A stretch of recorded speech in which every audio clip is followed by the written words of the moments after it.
Poland in EU4 is as good for playing a development-focused game as the Netherlands and significantly better for beginners than Spain or Portugal. And I will show you how, within 100 years, to develop this country both economically and militarily to become the #1 power in the world and dominate battles with no equal. And that's despite starting without a good ruler and having to wage wars against major powers like Muscovy and the Ottoman Empire. All it takes is properly utilizing Polish missions, powerful national ideas, and Poland's natural resources, especially Hungarian gold. So, Iron Man, and let's get started. Welcome imperialists, Lucas here. At the start, I don't plan any wars, so I lower army maintenance and forts. This way, I actually earn a decent amount. In the Estates tab, I don't grant any privileges for extra monarch points because they take away crown land and I need 50% of it to complete this mission and show the nobility their place. It's worth mentioning that previously, you couldn't grant extra privileges to the nobility, but now I can have fewer than 4. And here's how my remaining privileges look. From the agenda, I'm hunting for a cheaper military advisor, revoking land, and dealing with the same.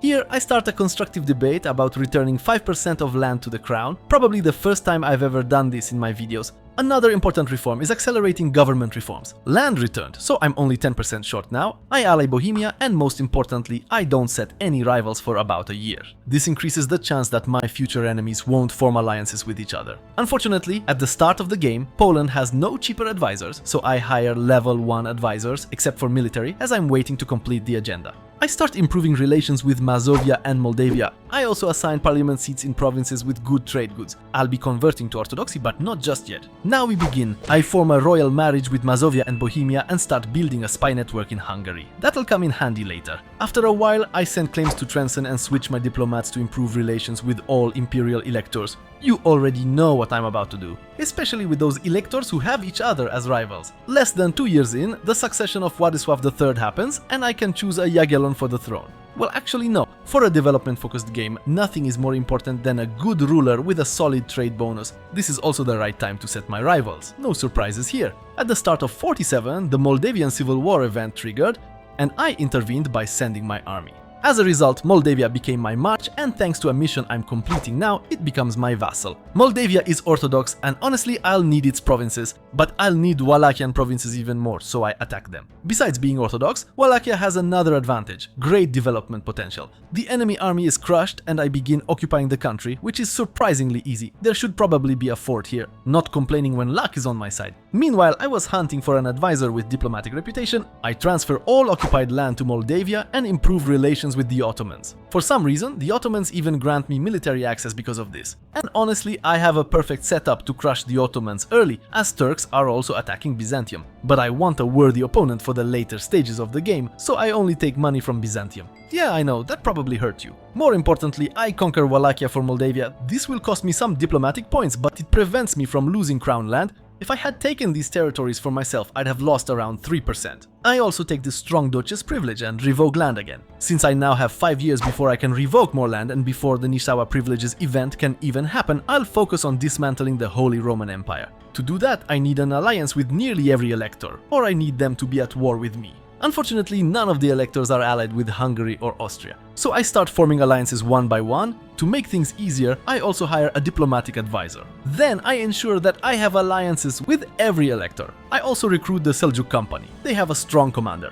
One more thing, I'm not completing this mission yet because I plan to get claims over all of Germany. Not sure if you know, but this mission has multiple variants. If I complete it now, it will make Poland join the empire. But after dismantling the empire, this mission changes to give claims over northern and southern Germany. The third and most common version of this mission happens when you have a union with Lithuania. I love these hidden missions, just like I love the current sales on ENEBA, where for a few more hours you can use this code on the screen for an extra 10% off any purchase. You just need to use my affiliate link in the description. Highly recommended. Lucas. I take cheap loans and develop my technology to level 4, giving me a temporary edge since my opponents are at level 3. And I attack Hungary. My goal is to take Trenton and Nitra, nothing more. Bohemia has to help me out because Hungary allied the Teutonic Order. Now to dismantle the empire, I just need to take Vienna. So I send my troops there while also building spy networks in Hungary and the Order. I caught the Austrians with their pants down. Their capital fort was inactive, so Vienna fell very quickly. And just like that, the empire ceases to exist and I gain a ton of prestige and splendor. From Austria, I'll just take war reparations and money.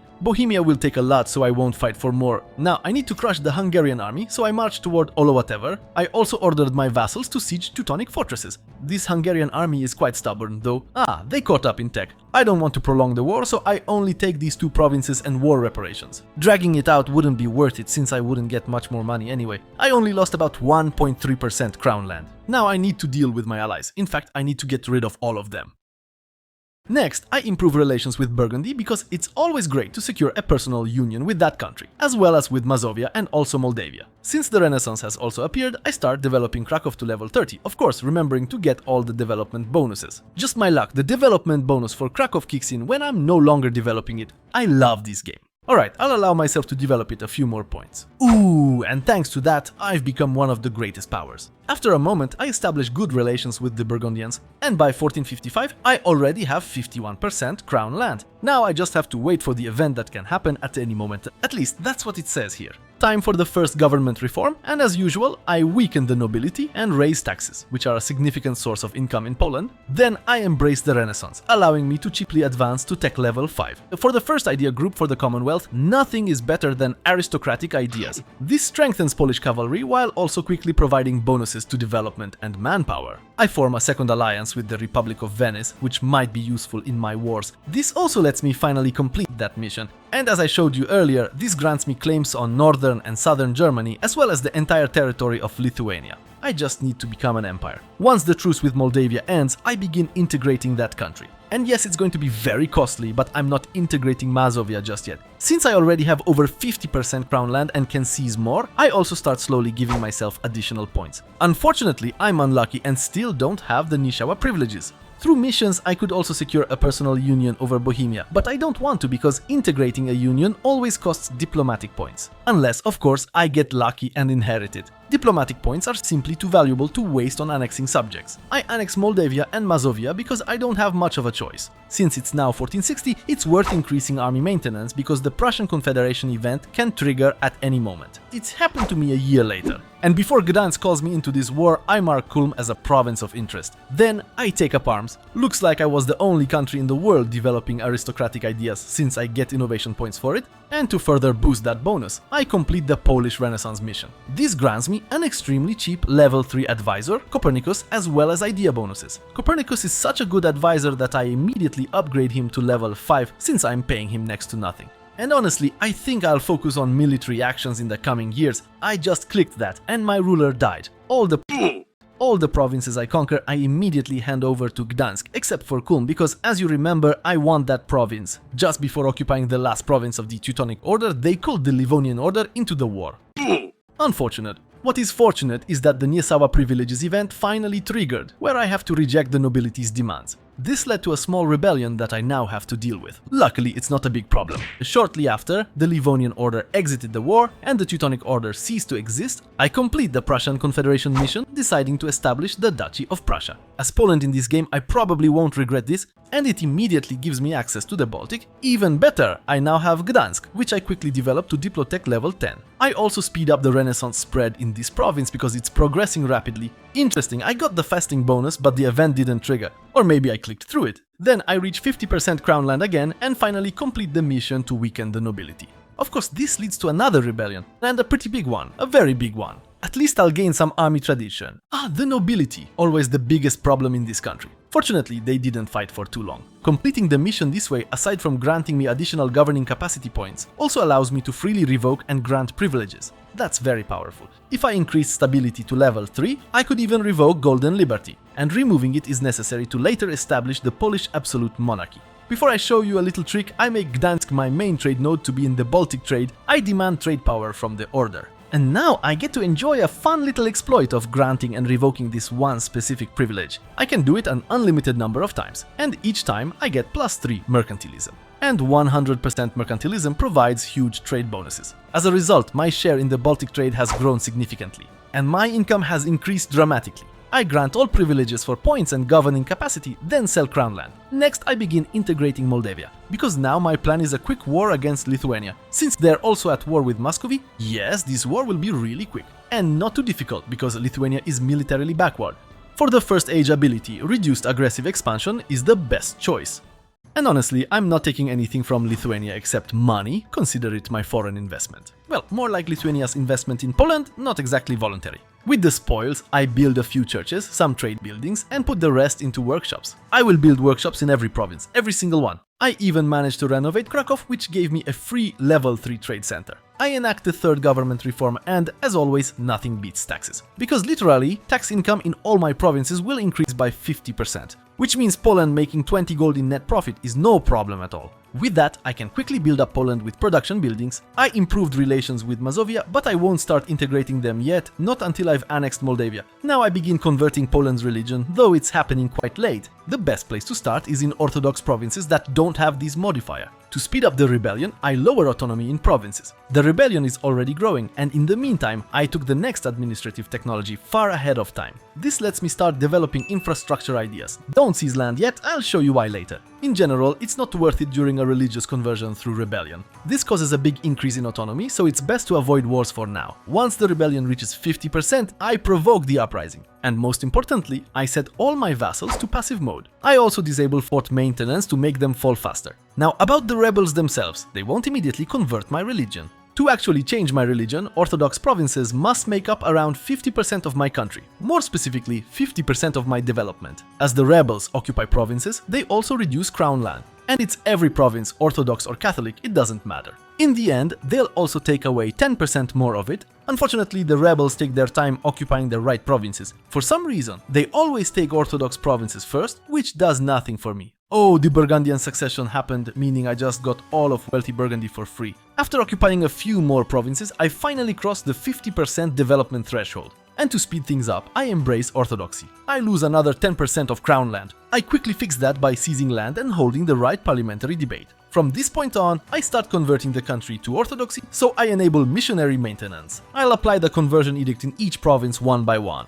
I send out missionaries manually, it's faster that way. Now I can start annexing Mazovia. Orthodoxy is an incredibly strong religion, especially because of the manpower bonus, which works wonders in Poland once I reach 100% patriarch authority. It's also a highly flexible religion because of icons. If I want, I can reduce development and building costs or gain a discipline bonus. And we all know what Polish hussars do with high discipline. And it just so happens that I'm ready for another round of investment funds, this time from Lithuania. At the same time, I'll conquer the entire Livonian order, which means I should probably attack them now. First, I'll crush the enemy armies, or they'll crush me. Nope, luckily it's me crushing them. With the Burgundians in a personal union, I have nothing to worry about anymore. After defeating the enemy's army, I head straight for Lithuania's capital to knock them out of the war as soon as possible. And Lithuania pays its tribute, voluntary investments. Now I move on to occupying my enemy's forts. Meanwhile, I make Gotland my vassal, perfectly replacing Mazovia. And all of Poland is now experiencing an economic boom, lower development and building costs. Nice! I turn Riga into my vassal and convert its religion while I'm at it. That shouldn't stop it from growing as a city, right? I conquer the entire Livonian order. And honestly, I needed it for two reasons. First, I now have access to Muscovite investors. And second, Poland significantly increases its trade share in the Baltic. After the Nyírszava privileges, religious conversion, and recovering 20% of crown land, I finally start lowering autonomy in my country. This means a lot of revolts, but I'll deal with it. Autonomy will also start dropping faster thanks to aristocratic ideas, which I've fully developed. I've also converted all of Mazovia to orthodoxy, so now is the perfect time to move the capital to Warsaw, especially since colonialism should appear soon. After upgrading my military technology to level 7, I add about 4 cannons to each of my armies. I think there'll be a good argument for securing investments in Moscow. And Moscow is at war with the Danes too, I could even humiliate them. And I must say, my cavalry is absolutely wrecking the enemy. Though I'll have to retreat soon since they still outnumber me for now, but I've inflicted heavy losses. Oh, I just remembered I have a new Cossack estate which gives me a cavalry bonus. Much better. Beautiful. More enemy armies destroyed. And honestly, I think I just ruined Sweden's chance at independence. I actually feel a little guilty. After crushing the enemy, I send my troops straight to Moscow. The road is wide open.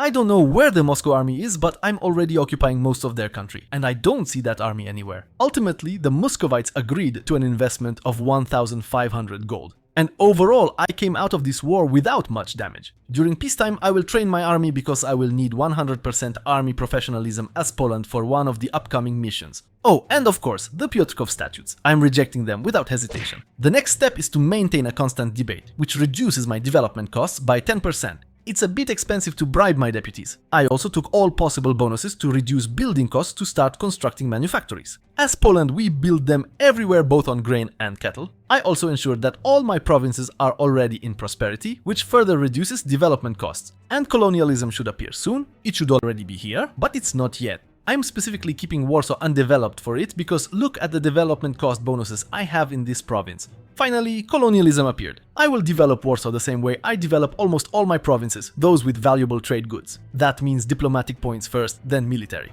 I don't use administrative points for development. The peace period with the Muscovites passed very quickly, so I'm off for another round of investments. This time, however, I will conquer a few provinces. I want to prevent Russia from forming because Ivan IV the Terrible is on the throne. The combination of these two things could end badly for me. And if Moscow doesn't have Novgorod, then Russia won't form. Despite everything, this war went very easily. Now I'm disabling all the fortresses I captured but don't plan to keep. And this time I'm taking a few provinces from the Muscovites plus a lot of money. No war reparations because I was going to attack Lithuania, but I lost my casus belli. Oh well, I'm spending the acquired money on building more manufactories. Instead of Lithuania, I'm attacking Bohemia. I want to capture those rich Silesian provinces. First, I will take the Bohemian fortresses, and then I'll go straight to France to knock them out of the war. Wait, Austria released Syria? What happened here? The Protestant Reformation. This means I have 12 years left in this era. Quite late again, actually. Late because the next era is much better for Poland. Give me those reforms. After recapturing the Burgundian provinces, I went on to attack the French armies. I hope to defeat their army in smaller battles. And from what I see, I'm doing well, dealing massive casualties. So now, consolidation and another attack. Despite lower morale, I'm inflicting heavy losses. Oh, but reinforcements are necessary because, oh no, bad losses. Ultimately, I'm defending the Burgundian capital again and moving to capture the French capital. For France to surrender, they had to lose 3 fortresses in addition to Paris. But thanks to this, I got what I wanted, money and war reparations. I don't want to drag this war out just to humiliate them further. Then I defeated the Bohemian army again and resumed the siege. From the Czechs, I reclaimed Silesia and thanked them for investing in my country. I won't spend the captured money on manufactories anymore because I've built all the worthwhile ones. I also have courthouses in literally every single province. So I'll spend the money on that gold monument. This will slightly increase my extraction rate and reduce the chance of the mine collapsing. I'm also about to undergo a major development of Poland. That's why I've been saving points. I need to do a few things. I activate the golden era. I sell land again, mainly to get that development cost bonus. And while all my provinces still have feudal edicts, I burn administrative development, which gives me more money. Remember that all tax bonuses affect how much gold you get. The next step is to click through all my provinces and change the edict from feudal to development focused. There really should be a mod compatible with Iron Man mode that lets you change all edicts in every province with one click. If you know of one, please let me know in the comments. Next, I sort my provinces by development cost and develop them to level 10 in order. Where there are valuable goods, I mostly use diplomatic points, with military points as a backup. For goods that give manpower bonuses, I invest in military first, then diplomatic. Basically, the ones you see now. Administrative points will be used for other things, mostly conquering provinces. At the moment, Poland has 683 development points and earns 127 gold. I'm curious how much it will be after the upgrades. I'll also use administrative points in better provinces to develop infrastructure, but only the first level. Infrastructure is worth upgrading in provinces with those goods to build a second manufactory. This way, from households, I can get a double manpower bonus, but only if my governing capacity allows it. In the meantime, since development alone is always boring, I'm attacking the Ottoman Empire, especially since they're at war with Venice and France. I know, it's a bit unfair, but who wouldn't take advantage of such a moment? I need something to fund my monuments. Winged hussars with penalties, but I'm winning, dealing massive casualties, breaking through their ranks. As long as their reinforcements don't arrive in time, they didn't. But still, there will be a second battle that I will probably have to lose. I have no way to retreat unless reinforcements from Constantinople, which just fell, arrive in time. What is happening to them? The losses the Ottoman Empire is suffering. How did I even win this? Well, for now, I'll keep my troops on my own territory to recover manpower faster. Remember, it regenerates about 30% faster on your own land than on controlled or enemy land. And perfect, the Turk is investing 2,500 gold in Poland. Plus, I captured Tirnovo because that's what the locals chose. Hey, funny, the provinces from this event don't even have separatism. So I'll change the culture from Bulgarian to Polish. And now I must choose the next idea group. If I were to stop conquering and maximize Poland's profits, I would choose religious ideas to make culture conversion cheaper. Unfortunately, every non-accepted culture gives penalties. Moreover, as Poland, the more accepted cultures we have, the more hussars we can field. So it's usually worth converting small unaccepted cultures to our main one. For example, this one is very small, so I'll convert this entire group to Polish. starting where it's cheapest, because in case you didn't know, if your culture borders the one you want to change, the cost is lower. So for cultural conversion, I would pick religious ideas. But if I plan on expanding, mainly by claiming land as Poland, there's no better choice than espionage ideas. This allows me to fabricate claims on entire regions instead of just provinces. Yes, I'm definitely taking espionage ideas. They work great with aristocratic ideas, which strengthen my cavalry. I also surpassed 1000 monthly manpower reserves, so it's time to get rid of golden liberty. Yes, I have 3 stability points, and now I don't. Now I'll calmly finish developing Poland. In 4 years, I gained about 200 extra development points. Sorry, I forgot to check my income. Investment opportunity. By attacking Hungary, I can bring both the Ottomans and France into the war. Most of you probably think this is a bad idea, but I feel so confident with Poland that I'm starting by attacking the Ottomans. The French will have to deal with Burgundy and its forts anyway. And I can't believe how easily I'm pushing Ottoman forces off my land, inflicting massive casualties. I added more winged hussars to my army. Well, to one larger army that will engage in battles. First with the French to push them out of Burgundy. And my ruler just died. Why do my forts always fall so quickly? What is happening? And beautiful, a big battle near Constantinople. Look at them die. Since I have no discipline bonuses, it's all morale. Despite occupying the Balkans, the Turks still want to fight. France is investing in Poland faster than them. Aha, now I know where the Ottoman army is. I must admit, the Ottoman Empire is a tough opponent. I had to march through the Balkans into Anatolia, capturing more fortresses. Only after the first Anatolian forts fell did they finally agree to my terms. Since I already have the 10th administrative technology, I will aim to create the Commonwealth by force. And I need to conquer a few provinces for that, so in the next war I'm starting to invade Lithuania. Alright, I won't have nice borders, at least for a while. After these initial conquests, I become an empire, and now I can claim the entire empire as well as Lithuania. Looking at these claims, I probably won't need espionage ideas too much. At the moment, I'm earning 168 gold. I've just started constructing a large number of manufactories. I'm also finishing my economic monuments, the Golden City and the Cloth Hall. Finally, I've gathered 800 splendor points. No, I won't be going for religious wars. I'll choose the Polish crown because it will massively boost my production and trade as well, which significantly increases my income. Poland is becoming a global grain exporter. Oh, and now my favorite mission, which never works. Wow, I can't believe it. I actually managed to complete the mission for the development of Polish countryside. In every campaign, I've had trouble with this mission. For the first time, I've completed everything I could from the Polish mission tree. The rest of the missions, unfortunately, will have to wait. To be honest, in the next war against the Ottoman Empire, I need to capture that monument for something I'm planning. My next step is to march towards Vienna to take a few provinces that will allow me to acquire the gold mine, and the remaining provinces with Czech and Lusatian culture, I want to get them all. This will also reset my truce with Lithuania. Besides, I feel like the monument in Vienna has been buffed. Why do the Danes own some of these Czech provinces? What happened here? I must say, if you prevent Russia from forming, Moscow remains an absolute joke to beat. They have military tech level 9, while I'm at level 11, about to reach 12. Somehow, the printing press appeared in my territory. Oh, right, because Gdansk is Protestant. By 1550, I have already surpassed 300 gold income. Not by much, but I did it. Maybe my army isn't that big, but I don't need more, at least for now. My manpower growth is also quite decent. From what I see, I've built most of the production buildings for income. So now I'm catching up on manpower buildings, and I'll leave military limit buildings for last. In single player, those are the least important. At this point, my only worthy rival is of course the Ottoman Empire. And I think it's time to change that. But first, it's time to create the Commonwealth. Because while Polish ideas are really strong militarily, Commonwealth ideas are even stronger. And I can accept up to 8 cultures. Wow! Thanks to my allies, I control the seas. The Ottoman fleet is sailing around, but it keeps getting defeated. As usual, I secured the Strait crossing and continued my attack. Though I must admit, Ottoman army surprised me a bit. When they outnumbered me 3-1, they actually managed to win a battle. But I had nearly 300,000 reserves, while the Turks barely had 83,000. I got my revenge at Constantinople, right? Yes, I did it. After the next war, I even took some territories, plus 2 provinces in Crimea. Unfortunately, after a while, I ran into a problem. I had no one left to take money from to expand Poland. Every country had a truce with me. Luckily, after another war with Lithuania, I could once again loot France.